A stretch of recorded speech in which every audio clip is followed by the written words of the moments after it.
Assalamualaikum warahmatullahi wabarakatuh. Perkenalkan, nama saya Putri Pratiwi M dari Program Studi Manajemen Sumber Daya Perairan.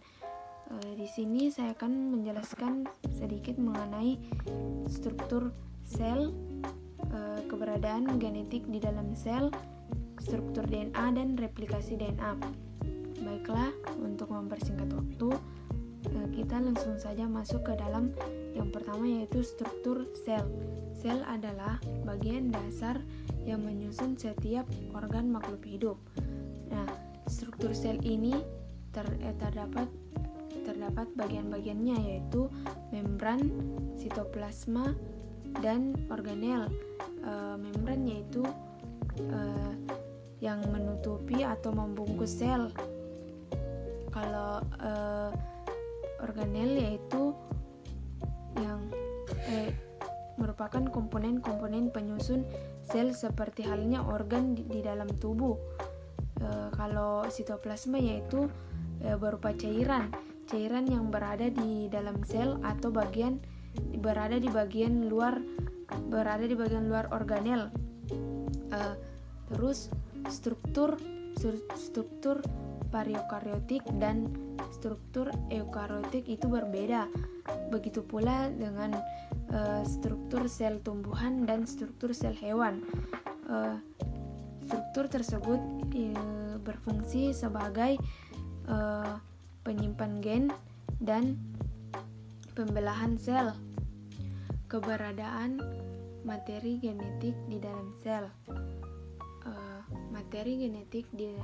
Materi genetik berada pada seluruh tubuh.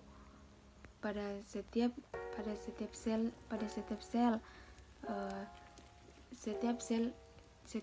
tersebut mengandung kromosom yang terdiri dari gen. Gen yaitu pewarisan sifat bagi organisme makhluk hidup. Gen ini mempunyai fungsi, yaitu sebagai informasi genetik yang dibawa oleh setiap individu ke keturunannya dan sebagai pengatur perkembangan setiap makhluk hidup. Terus di dalam gen inilah terdapat materi genetik, yaitu DNA dan RNA. Struktur DNA. DNA ini merupakan singkatan dari deoxyribonucleic merupakan gen terkecil makhluk hidup.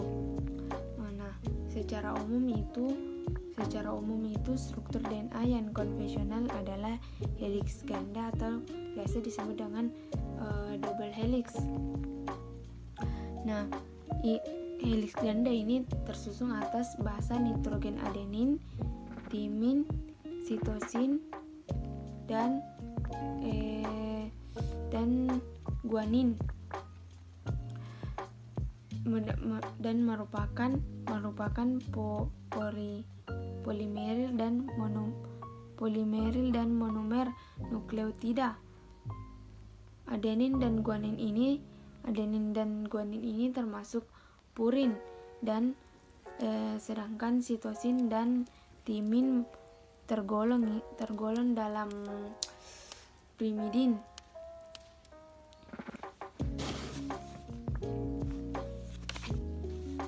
Yang terakhir yaitu replikasi DNA. Nah, replikasi DNA ini adalah proses penggandaan rantai ganda DNA. Pada sel itu replikasi DNA terjadi sebelum pembelahan sel.